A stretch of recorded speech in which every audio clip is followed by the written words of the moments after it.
Tyler Barrett. I am the founder and principal attorney at Barrett Legacy Estate Solutions. We are a boutique estate planning firm located in Norman, Oklahoma.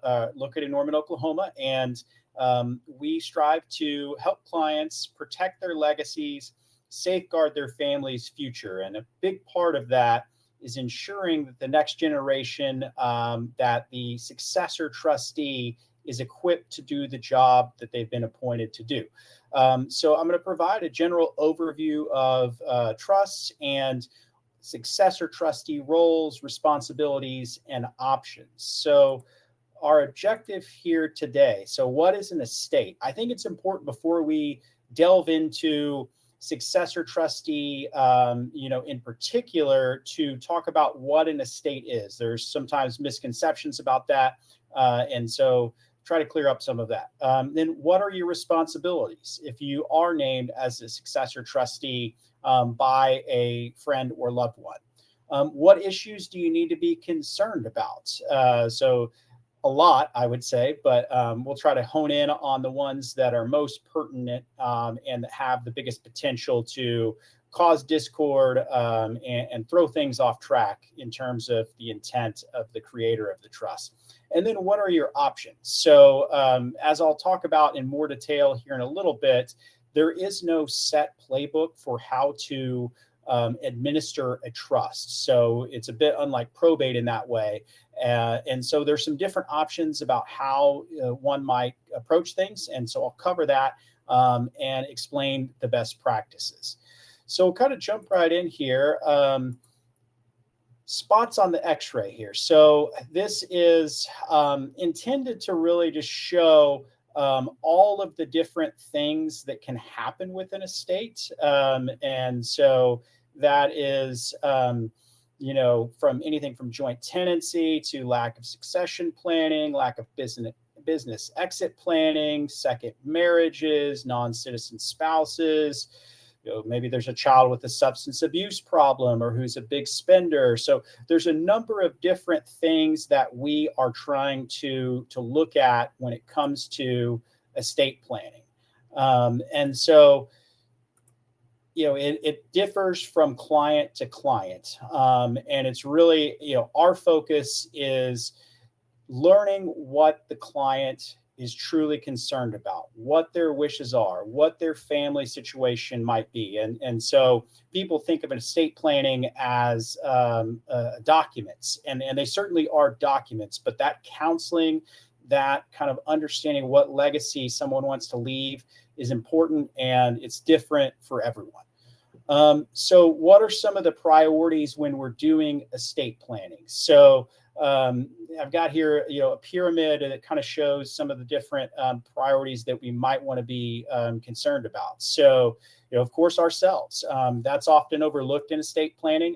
So we're so, so concentrating on what's going to happen when we pass away that sometimes we forget how to take care of ourselves while we're still here. Particularly if we have a health issue, we lose capacity, maybe due to dementia, stroke, something of that nature. And so we need to think about that as well. Our family, of course. So I think I could safely speak for everyone. No one wants to be a burden to their family. And beyond that, everybody wants to, to make sure that if something happens to them, that their family's taken care of, that they're going to be all right. And so that is a major priority in estate planning. Wealth. So, if you have an estate plan and you've created wealth, you want to pass that along to the parties that you want to benefit from it. And so we want to make sure that we're doing that in an efficient way, that we're doing that in the least costly way possible. And, something I can speak on from personal experience is not having any discord in the family, not having the family go through litigation, which really can destroy wealth and end up in the pockets of attorneys in the court system. And then expand wealth, right? So there's an opportunity really, depending on how an estate plan is structured, to not only transfer the wealth that currently exists, but to expand it over time. And so for the family to grow wealthier over time. And so you may hear people say, or maybe you yourself have remarked, that you want to create generational wealth. And that's what people are typically referring to, is we want to not only pass this wealth down, but expand it over time. And then save on taxes. So, if you've been following the news, there is some news on that. The tax bill working its way through Congress, or not working its way through Congress, I guess, depending on what day it is. But estate taxes, inheritance taxes, that can be a situation where, rather than money ending up with your loved ones or charitable causes that are near and dear to your heart, it ends up in Uncle Sam's coffers. And so some people are okay with that. A lot of people aren't. And so there's things that we can do with trust-based planning to mitigate taxes. So what is all of this, and what is an estate? So an estate, quite simply, is everything that a person owns. So that can be anything from your car to jewelry, artwork, cash in the bank, so savings accounts, checking accounts, CDs, your retirement accounts, so those 401ks and IRAs, your house and other real estate. And then, one thing that people kind of forget when they're thinking about estate planning is life insurance. So, our estate is not only what we can tangibly see and use right now while we're alive, but is also benefits or money that might be there for our family when we pass away. And so, that life insurance, if it's a term life insurance policy that doesn't have a cash value, that's not something that you can go to the store and buy a service or a product with. But it is money that is going to be there for the family when you're gone. And so we need to plan for it. And I think that's important with younger clients. So here at our firm, Barrett Legacy Estate Solutions, we serve clients, across the age spectrum. But I would say, compared to other estate planning firms, we do have somewhat of a younger client base. And so sometimes when I'm meeting with people in their 20s, their 30s, they'll say, Tyler, I don't have an estate. I don't have anything. We don't own a house yet. But maybe they've got that life insurance policy. So it's really anything that you own or that might become money after your death. And so when we're thinking about our estates, what do we want to do? So what type of instructions would we leave if we were going away forever? And so I'll pose frequently the question to clients this way. So I'll say, if you passed away today, what would you want to have happen to your property and your accounts?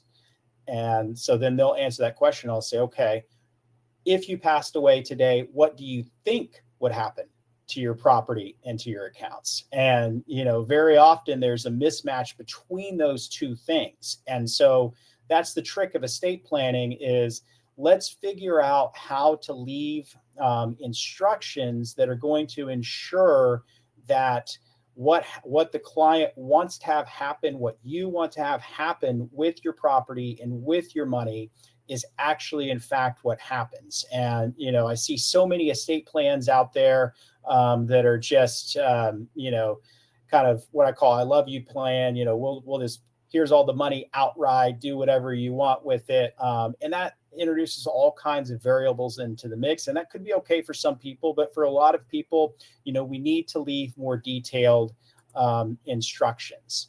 And so, estate planning historical definition here I've got on the slide. So I want to control my property while I'm alive and well, and I want to plan for myself and my loved ones if I become disabled, and give what I want to whom I want, when I want, the way I want, and all at the lowest possible cost. So, it's kind of like the best of all worlds, and one of the cool things that I really, really enjoy about my job is it's kind of like putting a puzzle together. We have all these different priorities.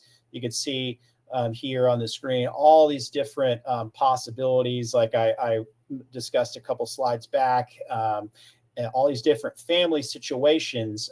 But it's really neat to be able to take all of that, to work with the client, to get to know them, get to know their story, and the legacy they want to leave, and then, have that puzzle come together and just see the relief that the clients have, and kind of that weight that's been lifted off their shoulders, and some of the just really cool things we're able to do. So, here is kind of typical estate planning goals. These are, I think, things that everybody has as a goal. So, avoid guardianship on disability. So, a living probate, as we also call it. So, if an individual does not have any estate planning documents, so they don't have a will, they don't have a trust, they don't have powers of attorney, then they could end up in a guardianship if they ever reach a point where they can no longer manage their money and their property on their own. And so that's costly. It's time consuming. Frankly, they mentioned publicity, but frankly, I would say it's a little bit demeaning, right? So somebody who is going through something traumatic, something unpleasant like Alzheimer's or another cognitive disability, having to be hauled before a judge and, ask questions, possibly subjected to doctor's examinations upon doctor's examinations. It's just not something anybody wants to do. So we want to try to use estate planning to avoid that living probate or guardianship. Then we have death probate. So probate after death. So in my world, probate is kind of a four-letter word, right? It's something that we want to avoid at all costs. And, why do I say that? Well, some states, probate is not really that big of a deal. So, I think Colorado being one of them, if there's anyone that has family or friends up there, maybe say, oh, well, my neighbor or my cousin or whatever, they went through probate and it wasn't bad at all. And that very well could be the case because probate laws are different from state to state. But here in Oklahoma, probate is kind of a big deal. So it's costly. It could be easily kind of on the low end, $4,000 to $5,000. If you get into a situation in probate where there are creditors, where there's any sort of tax issues or disputes between the family, that can increase the cost very quickly to $10,000 or more. Timing. So probate, can't be done quickly, and we here, when we're handling probate cases for clients, we try to push it through the court system as quickly as possible, right? But we're dependent on the judge, the probate judge. And, really before we can do anything, we have to get the judge to sign off on it. And judges, as you probably know, have hundreds, if not thousands of cases. And so it's not as though we can just, I can walk down to the courthouse and say, hey, judge, I need this probate matter heard tomorrow because, the family wants to get on with it. So, can take quite a long time. And that delays, the parent or, the deceased wishes from going into effect, right? So they may say, hey, I want this money to be spent on family vacations or my grandchildren's college education. But the money is tied up in the court system and we cannot make that happen for a period of time. And then finally, as with guardianship or living probate, probate after death is public proceeding. So here in Oklahoma, there's a website called oscn.net. Some on this webinar may be familiar with it. That's our Oklahoma Supreme Court Network website. On that, you could go and look up the details of any probate in Oklahoma. I can see who the people were, how they passed away, when they passed away, who they're leaving their estate to, maybe who they're not, how much money they had. So it's all very public, and I was always taught by my family, by my parents that, you don't broadcast out there to the world, how much money you have or how you're spending it necessarily. It's kind of a private thing. And with probate, sadly, there's no way around it being public. And then we want to reduce or eliminate estate taxes. So, this isn't as big of a concern as it maybe was, say, 20 years ago, but it's definitely something that should still be on our radar when we're conducting estate planning. And I'll talk more about that in a bit. So what else with planning? So healthcare. So I was talking about how the focus of estate planning is most of the time on what happens after one passes away, but we want to make sure that you're taken care of while you're alive, right? And so, we're all, right now, aware enough, of sound mind, able to make healthcare decisions, for ourselves. So if I am walking down the sidewalk, it looks like it's about to rain here again, as if we haven't had enough of that already in the spring and summer. But say I slip and I break my leg. Well, I can, tell my doctor, yeah, I would like to have surgery, or no, I don't, or just put me in a cast. I have options. I can make decisions. But let's say that happens to me and I also have Alzheimer's disease. I'm not of a state or in a state where I'm able to communicate and legally make those decisions on my own. And so I need a document, or I should have a document, we all should, where we appoint someone that we trust, who shares our values and our approach to healthcare, who can make those decisions for us, right? And so there's a statutory form that's kind of what I call a bare bones, right? A type of power of attorney for healthcare matters. And then there's also a general durable power of attorney for healthcare, which would be more all-encompassing. And typically that's the one that we're going to want, because we can't anticipate every kind of situation that might arise. We don't want to limit the authority necessarily of the person that we're appointing, provided that we trust them and all of that good stuff. And so who should have the authority to act? That's again, someone that you trust, someone that has your best interest at heart, and aligns with your views on the world. I mean, so we all have kind of different things that we believe in terms of healthcare and how that should play out. And so it's critical that you choose an agent, or healthcare proxy, as we call it, who is on the same page as you. And then, is it current? So this is something in our practice we've run into a lot, especially over the past few years, is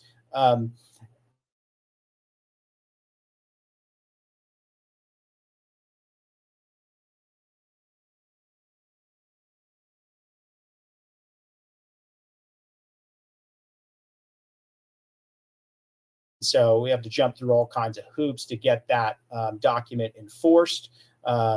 Meantime, there may be serious health decisions that need to be made on the client's behalf or on your behalf. And so it's important to make it updated and current. You also maybe, unlike with wills or trusts, it is useful to have a healthcare proxy who is, in the same geographic location as you, so they can do things like take you to doctor's appointments and the like. And so maybe you have a healthcare power of attorney that you did many years back, and it lists a family member who, no longer lives near you. And so it would be prudent to kind of consider updating that and appointing somebody different. And then legal directives, or what we call in Oklahoma, advanced directive for healthcare. Some states call it living will, but we refer to it as advanced directive for healthcare. So that document is specifically for end-of-life decision-making. And so some people may recall the Terry Schiavo case. She was a young woman in Florida who suffered a tragic stroke and rendered her completely incapacitated, in a coma. And the doctors got to the point where they determined that she was never going to come out of that coma. And so I may be mixing these up, but I think her spouse, her husband, said that she would want to be taken off life support. Her parents, on the other hand, said no, she would want to keep receiving life support for as long as possible. But there was no document that clarified Terry's decision either way, right? So the doctors didn't know what to do. Ended up actually before the Supreme Court of the United States, believe it or not. And so that advanced directive for healthcare is a critical document to make sure that you're treated how you want to be treated at the end of your life. And so that's what you can do, is set forth your wishes ahead of time. So kind of got here, I'll just let you, read that. So what provisions are in a healthcare power of attorney? So the authority to discharge or hire medical providers, patient advocate, hire a care manager. That's someone who can help coordinate long-term care in a nursing home or assisted living facility setting. and then pain relief, consent to pain relieving drugs, fill prescriptions, all of those kinds of things. So again, very, very important. So what about a general durable power of attorney? So this is for financial matters. So we have kind of here runs the gamut as someone, if you're incapacitated to make real estate transaction decisions on your behalf, buy or sell property, deal with your bank accounts, stocks and bonds, access safe deposit box, receive Social Security. So if you're incapacitated, you need to have what we call a representative payee, someone to get those Social Security benefits and apply them for your benefit. File tax returns and kind of so on and so forth. But you see, the idea is that someone who can step into your shoes if you're not able to make decisions for yourself. So, and it should have estate and long-term care planning provisions. So giving flexibility for the agent under the healthcare or the general durable financial power of attorney to arrange for estate and long-term care planning, enter into caregiver agreements. Some of those things that happen there when a person becomes incapacitated. So estate taxes. So what are those estate taxes? It's a better tax on everything, right? So at Oklahoma level, we abolished our estate tax or inheritance tax at the state level back in 2010. So it's not something we have to worry about now. But the federal government still assesses an estate tax. So it is right now a 40% tax on everything that a person has. So all of their estate, as we discussed earlier. So home, personal property, bank accounts, investments, IRAs, life insurance. Right now, so if someone dies in 2025, that exemption is $13.99 million per person. And for married couples, we can double that, and that makes it near $28 million. And so the vast majority of the people and the families that I work with, this isn't something that we have to worry about how that works. And so it's kind of on the back burner, but some of you maybe been following the news, the so-called big beautiful bill, right?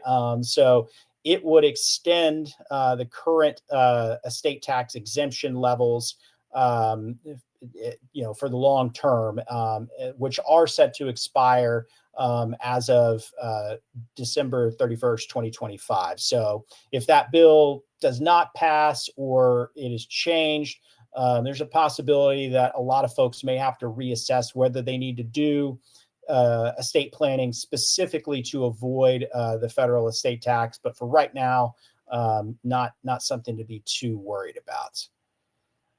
So sobering statistics. I feel like I tell my wife Maddie a lot that I feel like the Grim Reaper sometimes, because I'm really delivering bad news, or I'm talking to people about things that really nobody wants to think about. But to do an estate plan properly, we have to have people be aware of these things. And we all, when it comes to our family, right, we all kind of have blinders on, those rose-colored glasses. So it's my job. I feel like I'm not doing a service for my clients unless I am having them, think about these things that nobody wants to consider. And see if it's relevant to the plan. Do we need to plan for it? And so here I've got, our children have a 1 in 2 chance of either getting divorced or going bankrupt. Again, really terribly sad to see, but that's just the reality of modern life. On average, it takes someone 19 months to go through their inheritance. So one of the sayings that I think really hits home for people is shirt sleeves to shirt sleeves in 3 generations. So the first generation earns the wealth, the second generation preserves it, and the third generation burns through it. And so there's some controls with estate planning, trusts especially, that we can put on inheritances to make it last long, to make sure it's used in a way that the client that you would want, that reflects the client's values and family traditions and all of those things. And so the remarriage of a surviving spouse may disinherit children.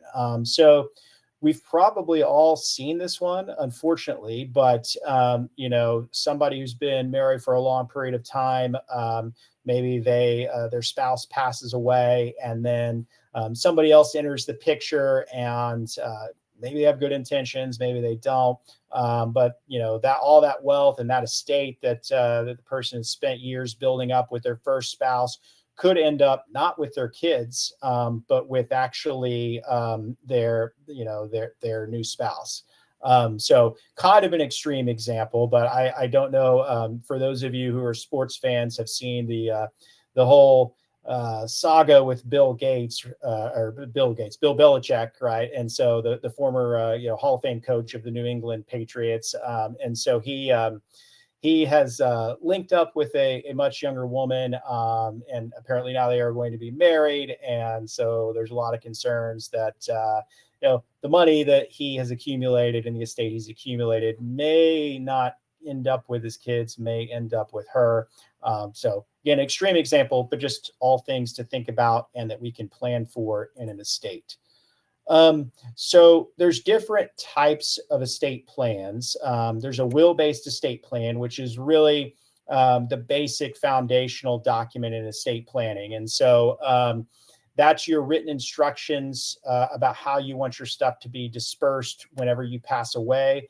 And so I tell people this document, it's simple, it's straightforward, but it's limited in what it can do. So for one thing, wills must go through probate, so they don't mean anything until a judge says that they do. Number two, some of that ability to control how the inheritance is used or the purposes which it's applied toward, we don't have as much of an ability to do that with wills as we do with trust, which I'm going to talk about. And then again, it's just it's just really the basic document. I mean, everyone should have one, but and there's some people where that's all they need. I tell clients sometimes, my grandmother on my dad's side of the family, she just had a pension, her house, and a bank account. My dad was an only child. His dad passed away when he was in college. My grandmother never remarried. And so, there wasn't really a need for her to really be super extensive with her estate planning and go the trust route. But for a lot of people, living trusts are something to consider. So what is a trust?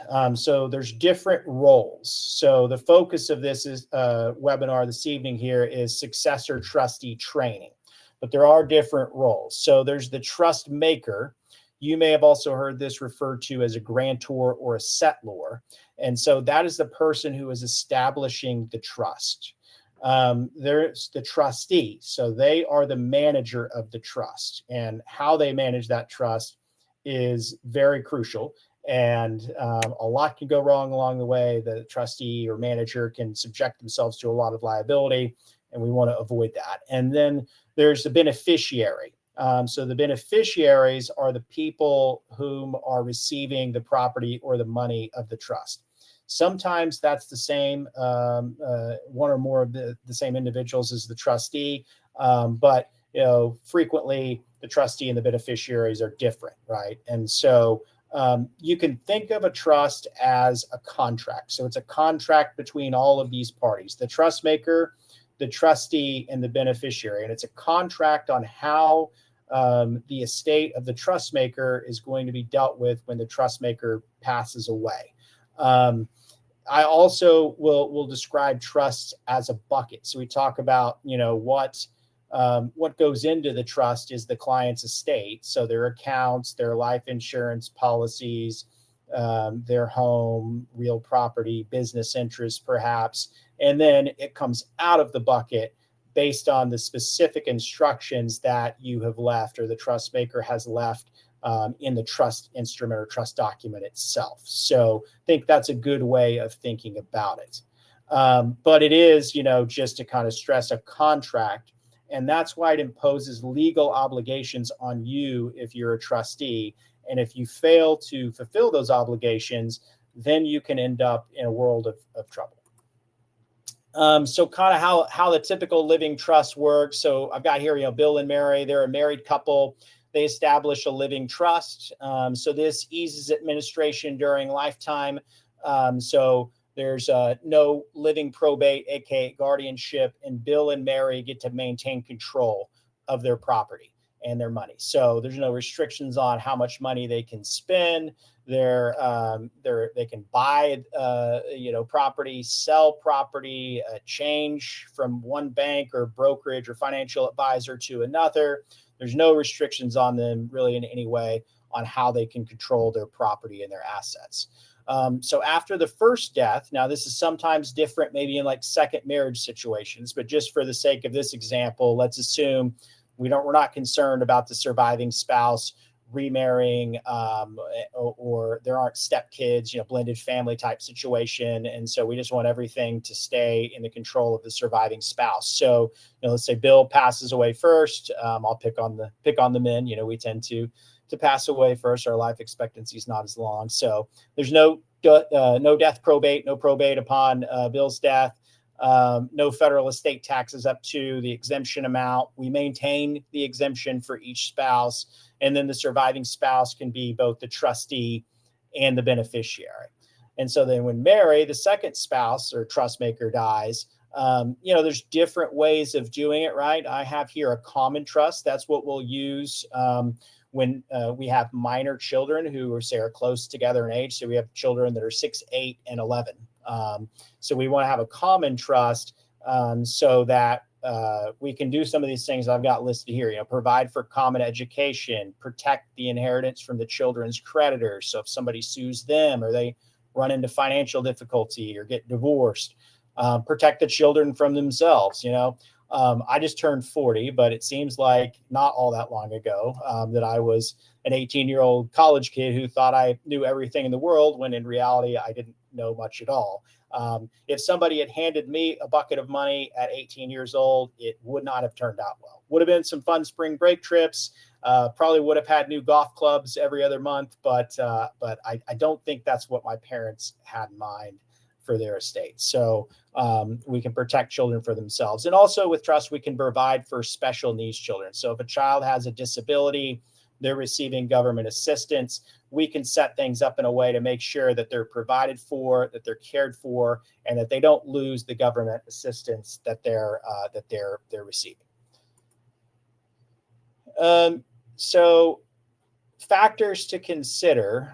Trillions were passed from one generation to the next. People want to exit their business in style. They want to go out on a high note. More retirement plans than ever before, which is a good thing, right? So 401ks are really, have taken off over the last few decades, and that's great. But that means there's more money out there to plan for.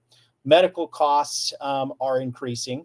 And then baby boomers are retiring. So we've got demographic changes. So both in the workforce and, just generally a whole new generation is going to come into money, and how they deal with it. I'm a millennial. I'm a fringe millennial. Might be a little different than the value system of baby boomers, who might have had slightly different values than the silent generation. And so those are all factors we want to consider in estate planning. So here's some of the discussion points we have. Protect family assets. We want to promote our values. So a lot of clients say, hey, it's important to me. Education is a big thing. Or sports, right? Pursuing sports and athletic competitions. Travel. Definitely a lot. I hear charity. So supporting churches or other causes that have been important to the client during their lifetime. And planning for future generations, and that incapacity planning as well. So kind of got here, blended families, personal things, high intrinsic value, high sentimental value. So there might be some things in an estate that aren't necessarily valued at a high dollar figure. So like one thing that I can think of, I mentioned a moment ago, golf clubs, so I love golf. My grandfather, we're both left-handed, and he grew up playing golf with him. He gave me my first set of golf clubs, which were, I think, Ping I2s from like 1978. Probably not worth a whole lot in today's world dollar-wise, but they mean something to me because it makes me remember my grandfather and those times that we spent together. Promoting family harmony. So this is a really big thing for me. And, candidly, my family was torn apart by estate disputes and litigation. And, to this day, my mom does not speak to her brothers over what happened. And it's terrible to see. And it was all because of estates. And so my motivation is in doing this, in part, is to educate those who are taking over as successor trustees or executors to make sure that they understand what they're getting themselves into and that they're doing it in a way and handling business in a way that is not going to tear the family apart. That everybody at the end of the day can still do Christmas together, still do the 4th of July together. That's what we want. And so most arguments are over personal things. I'm talking to clients a lot about their family history and their dynamics, so, are there things that happen between the kids in childhood that might still be a sore point or a later point of contention? What are the personalities of the children, right? What are their political views, their religious views? It all sounds kind of crazy, but it helps us plan the right way. And the successor trustee, especially if they're not a family member, kind of knowing and understanding that history and those dynamics is very, very helpful. Okay, so moving along here. So creating a legacy, that's what, trusts are really about, estate planning is about. So values, lifetime experiences, health and wellness, impact and contribution. We want to have a legacy of significance. We want to be remembered, and we want, our children and our grandchildren and, really our communities to remember us as people who had an impact, who made a difference and left the world a better place than we found it. I think we all want that deep down in our hearts. And that's what estate planning, can help us achieve, is a legacy of significance. So, beneficiary protection planning again, I have a quote here. Do whatever it takes to ensure that when I'm gone, I promote family harmony. The inheritance I leave protects, improves, and enhances the lives of my beneficiaries. And my documents retain my voice, right? So it reflects my values. It reflects my view of the world and how I want my kids to remember me, my grandkids to remember me, and so forth. So we are going to do, my idea with this series is to kind of expand it into a multi-part series about the different facets of trust and trust administration. And so really today, this is just intended to kind of be a general overview of trusts as a whole. And so I say that because disability trustee, I think this is going to be something we're going to focus on more in like a specific webinar. But you can see here, this is who takes over if the trust maker is incapacitated. So, carefully read the trust document, notify the attorney, make sure all the property is secure, because often when we have somebody with a disability, there are people out there who want to exploit financially that person. So notify financial institutions and professional advisors, and then really serve as a caretaker for that person, make sure their bills are paid, everything, stays on track the way that it needs to.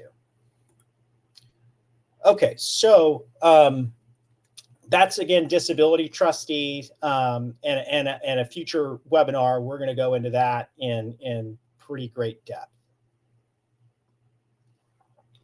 Okay, so what to expect when someone dies, right? So I think what actually happens when someone dies and and what maybe we thought was going to happen, those two things don't always, they aren't always the same. And so, when I'm counseling successor trustees, I want them to kind of go into this clear-eyed, right? And so this is going to make me sound cynical, right? But family members want money ASAP. I can't tell you how many times I've come to the office on a Monday morning and have a message, my loved one passed away, or somebody I know passed away. And so we call this person back and when did they pass away? Oh, yesterday. Right. And we want to see if anything has been done with the trust yet. Right. And so, as I allude to in the slide there, these could be family members who are not even necessarily part of the trust or entitled to anything at all. But nonetheless, they show up. So, in those kinds of situations, the successor trustee has got to keep their cool. It can be easy to escalate, right? So, to make, how dare you, mom just passed away, dad just passed away. Why are you worried about money? Those kinds of things, or to really even worse, shut that person out. Don't talk to them at all. Those are things that can escalate the situation. So the successor trustee needs to be clear-eyed about what's going to happen, but keep their cool. And rash actions can lead to unintended consequences. So maybe the trustee is not doing anything illegal necessarily, but just the manner in which they're handling business causes a lawsuit to be filed. And now all of a sudden there's all these legal fees that are being run up, and things are in the court system when that's the last thing that mom or dad would have wanted. So kind of one way I couch things is I tell beneficiaries who are anxious to receive money that really, until there's a death certificate, not much can happen, and that takes a couple weeks typically. And so if that's the case, we can't do anything right away. We can't get started with this. And it's all about the expectations game, right? So we've all heard, under promise and overperform. And so I think that's true with trusts as well, is that we don't want to say, hey, this is going to be done immediately. Trusts are not a magic bullet. So they're not an ATM machine that just dispenses money to the family automatically. And it's important that beneficiaries understand that there are tasks that have to be carried out, things that have to happen before we can dispense the funds. And if we don't set those expectations, that's where people start getting upset that things are taking too long, that, it's not what we thought it was going to be. And so we want to avoid that if we can. So, once we have a person, the trust makers passed away, we want to identify all the relevant parties. So that's creditors. So that's anybody to whom the deceased owed money. So that could be credit cards, medical bills, mortgage, auto loans, personal loans, taxes, medical bills, anybody that they owed money. We need to notify those parties, those creditors, that the trust maker has passed away.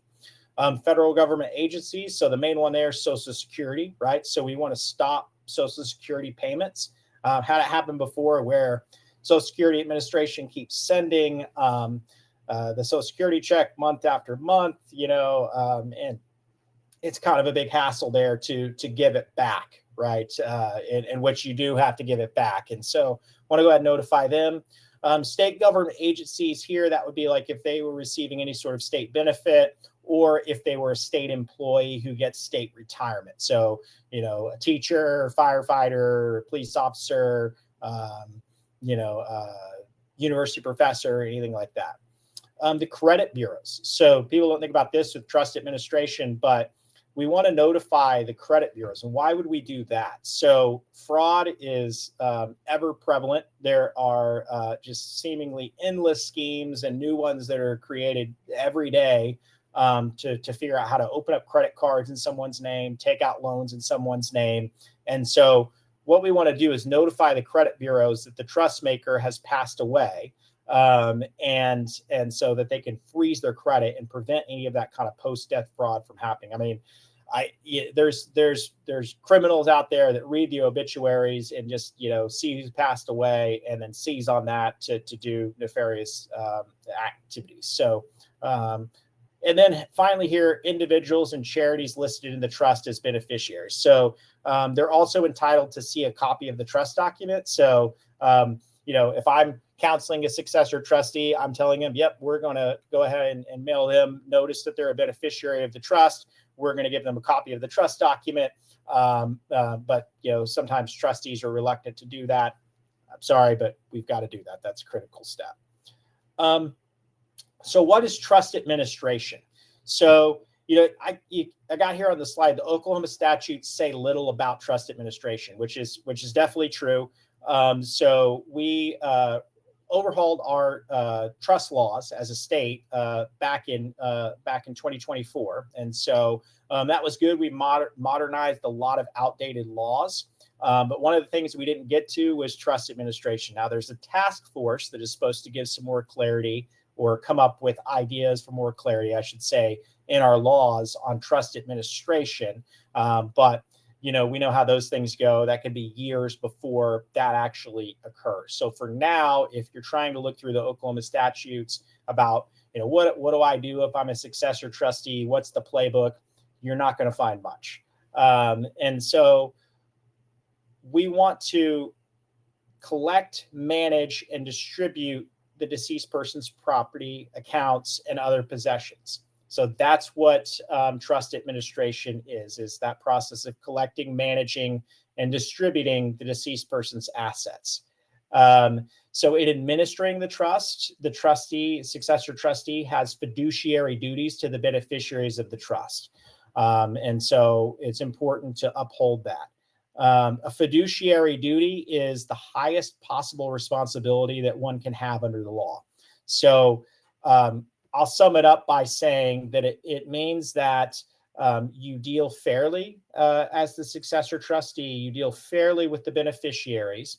That you do not self-deal, right? So you don't do things that benefit you and disadvantage the beneficiaries, and that you are clearly and completely following the terms of the trust document. Now, there's some gray areas, and I'm going to go into this in future webinars about discretionary trust, where the trustee, successor trustee, might have authority to make distributions in their discretion for certain purposes. And so that can be some gray area, but generally we want to follow the trust terms to a T. And so there's some best practices here that I'm going to talk about that facilitate a smooth trust administration. And so my goal in representing a successor trustee is to make sure that the trust is distributed efficiently, legally, and that it maintains that family harmony, that everybody at the end of the day still friends, still love and care for one another, and are not going to battle before a judge. Okay, so 9 steps of trust administration. So I've got those here. So I'll go through them. So locate the estate planning documents, revocable living trust. If the trust has been amended or restated, that means just a entirely new trust document. We want to make sure that we locate all those amendments and restatements. Last will and testament. So one of our goals, our main goals in doing a trust plan is to avoid probate. But it is possible that assets are out there that neither we nor the trust maker knew about. So in Oklahoma, the most common ones I come across are oil and gas and mineral rights. And so, somebody had an interest in a well that was long dormant, and now there's drilling, and the successor trustee is getting, information saying, hey, the deceased had these mineral rights. That's where a will can come in. And if we do have a probate, the original is required. So I say this to successor trustees because I've had a couple occasions over the years where a successor trustee thinking, well, everything's in the trust, or the trust is the beneficiary of all the deceased property and assets, so we're not going to have a probate. We don't need that will.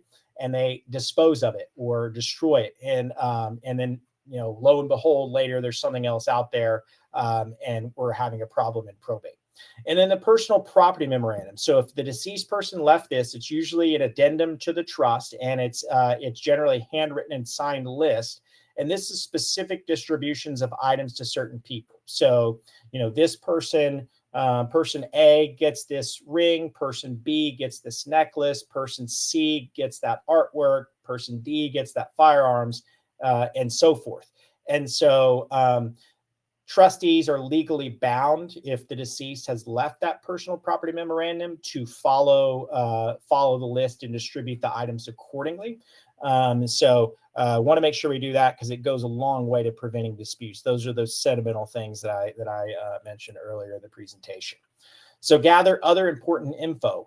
So life insurance policies. These may list individuals instead of the trust as a beneficiary, but the successor trustee would still want to know about them. And if they do list individuals as beneficiary, make sure that those individuals know that they are beneficiaries under the policy and how to claim the death benefit. Real estate deeds. So if the deceased owned a home or other real property, we want to locate those deeds, particularly if we're going to be selling property. Bank and financial account information. So, account statements, account ownership forms, beneficiary designation forms. We try to make that easy on successor trustees here at our firm by including a section in the estate planning portfolio binder that we provide to the client called Trust Assets. And there we have them include all of the deeds for real estate that's owned by the trust, all the bank accounts and financial accounts, 401ks, IRAs, insurance policies that are owned by the trust or which the trust is a beneficiary. So that way the successor trustee doesn't have to go on a wild goose chase to try to find those things. But sometimes that is the case. So we want to make sure before we take any steps towards distribution that we've located everything. Usernames and passwords. So for those of you who haven't yet done your estate planning, this is something where successor trustees can get tripped up, and that's access to usernames, passwords. So that's email, online banking, utility accounts, social media, and iPhone, right? So, or Android if you're an Android person. So these days, much of our life is on the smartphone. And so if we don't have that passcode, we can't really access a lot of important stuff, even something like pictures to use at a funeral or memorial service. So then tax returns, we want those because that will help the successor trustee know if they need to file a final individual income tax return on behalf of the deceased. And generally, so again, back to that expectations game, they know what type of taxes or the amount, I guess I should say, level of taxes that the deceased might owe.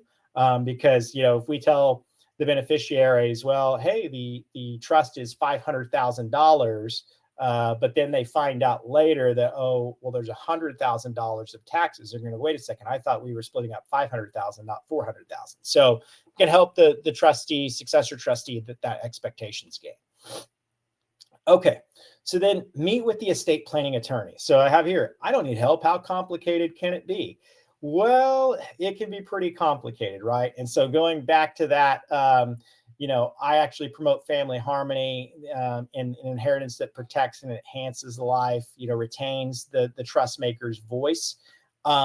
Trusts, are and can be, complicated legal documents. Okay. And so just as I'm not highly trained in medicine or, art or some other real estate, some other field, a successor trustee most of the time is not going to be an attorney. And so, they would want to rely on that legal advice. And if it's a well-drafted trust document, it will allow the successor trustee to pay legal fees from the trust. And, it may seem like, wow, we're having to pay an attorney, whatever amount of money to guide us through this. But, trust me, if it ends up in court, maybe you're paying an attorney $3,000-4,000, something like that from the trust to help guide you as the successor trustee through the process. That pales into comparison what happens if you mess up, even unintentionally, and the trust ends up being litigated in court. We could easily be tens, if not hundreds of thousands of dollars in legal fees, which is what happened in my own family. So, I encourage all successor trustees, educate yourself. Stuff like this is part of that, but seek out that legal advice wherever and whenever possible. So that helps play in the administrative strategy and then preparing any necessary documents. So one of the first steps is certification of trust, and affidavit of successor trustee. That's what allows the successor trustee to be able to act on behalf of the trust. And then that tax ID number also. So that is, again, going to allow the successor trustee to access bank accounts, to set up a new trust account if necessary.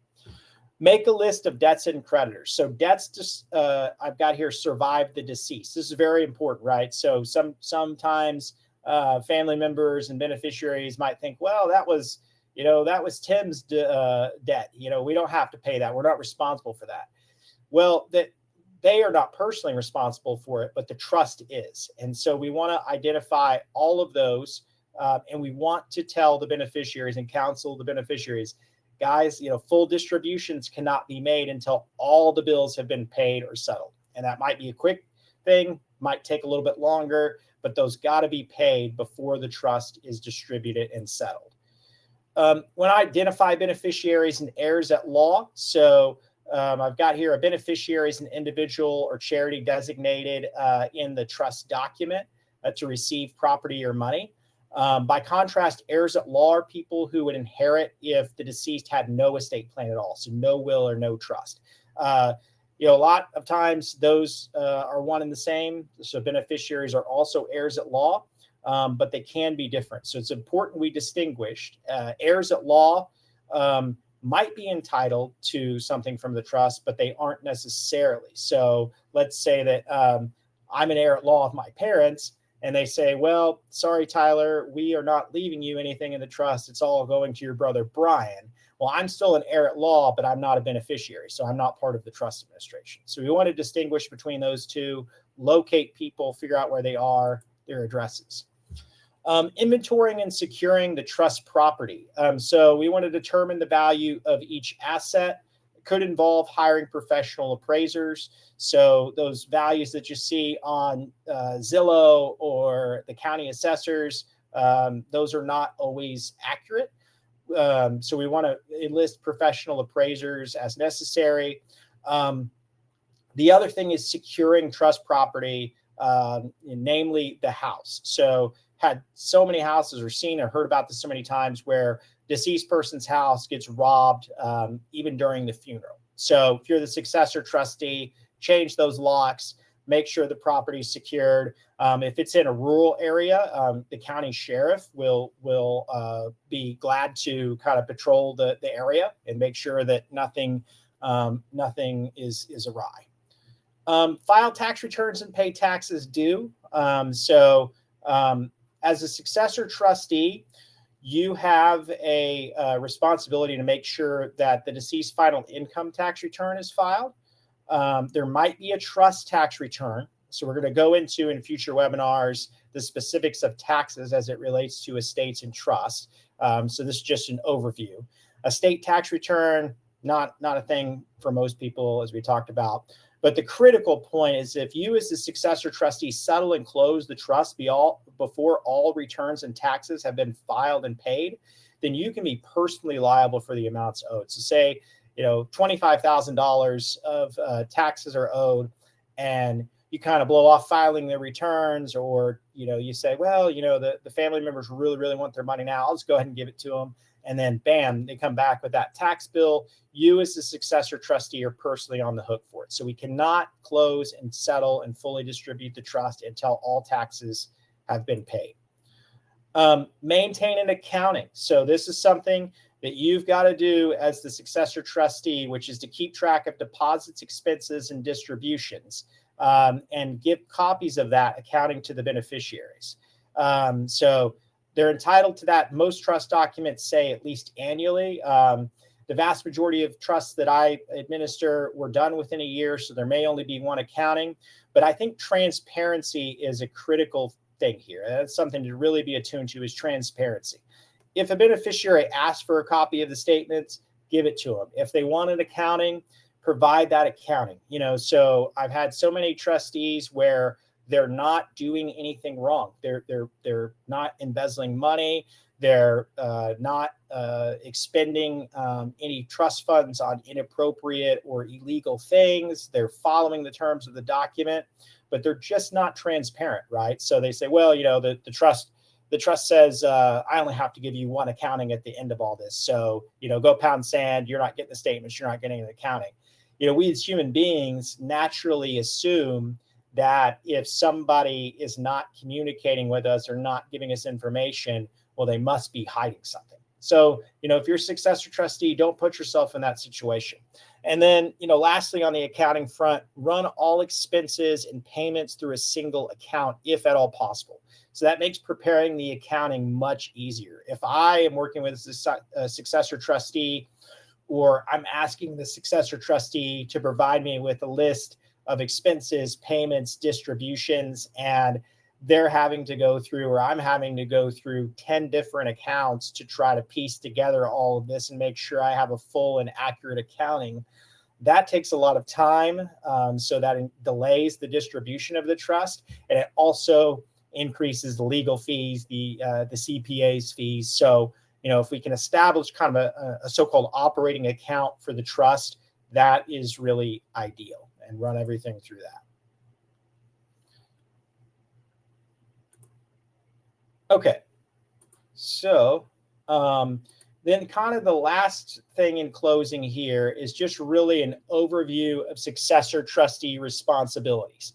So to secure and safeguard all possessions owned by the deceased until they can be distributed, communicate the status of the administration and provide pertinent information. Again, I cannot harp on that enough.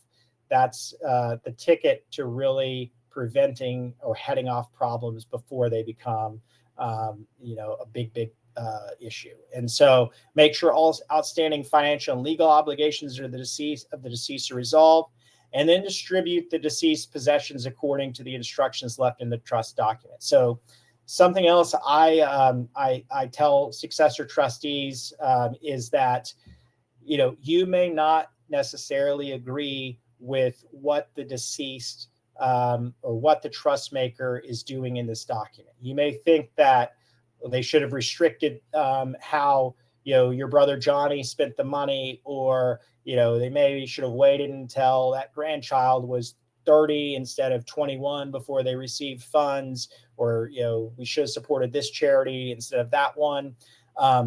It's successor trustee. It's not your money, right? It's the deceased money. It's the deceased vision, their goals, the trust maker's legacy that you're trying to carry out. And so you have to have that frame of mind: is I'm not doing this for me. I'm truly a servant, and I am the stand-in for my loved one who is not here to be able to do this themselves. And I think, that coupled with the transparency and setting the expectations game, if you do those three things as a successor trustee, I'm really confident that at the end of the day, things will proceed how they need to. So I know I kind of went a little bit over the allotted time. Us lawyers have never been known to be short-winded. We're quite the opposite. We're very verbose, but so I appreciate everybody hanging in there. If there are any questions, I'll stay on for another minute or two. You can put those in the chat box, and happy to answer any questions that anyone has.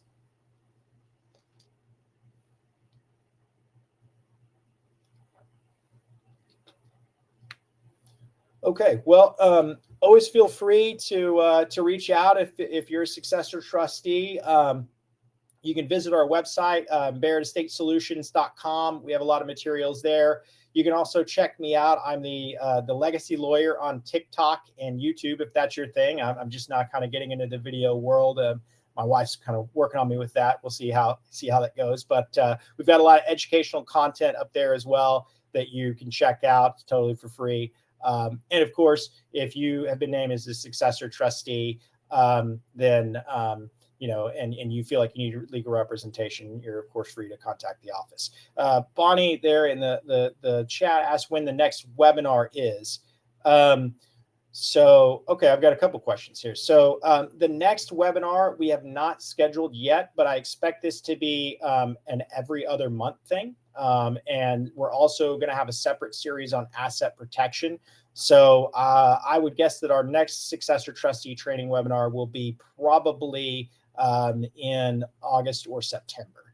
And then is the successor trustee compensated? So that's another question here in the chat box. So the answer is it depends on the trust document. So the trust document's always our lodestar. That's what we go back to. And, if you read Oklahoma statutes, the Oklahoma Trust Act, it says unless the trust document states otherwise. So we want to look to that trust document. And that's going to vary case to case. Sometimes the trust document says the trustee can receive reasonable compensation, which might be like a reasonable hourly rate. Maybe it's a flat fee, they get $10,000. Maybe it's a certain percentage of the trust itself. So we'd really want to turn to the trust document. One other point I make on that is you might guess that beneficiaries will voice objections to trustee fees. So because if they haven't watched a webinar like this or been a trustee themselves, they don't understand all the work that the successor trustee has to do. So they might not feel like the fee is justified. So sometimes if there's a dispute over that, we might want to be really meticulous with our record keeping and what we're doing, as successor trustee to make sure that that we can kind of justify the fee that's being charged. So if there's any other questions, I will take those real quick. But otherwise, I will let everyone get on with their evening. I want to thank everybody for taking time out of your busy schedule to be with me here today. I hope this is helpful. Also feel free to let me know if there's any specific ideas you have for future webinars or certain aspects of successor trustee training that we should go into more depth on. So thank you again, and I look forward to seeing everybody on the next webinar. Appreciate it. Have a good evening.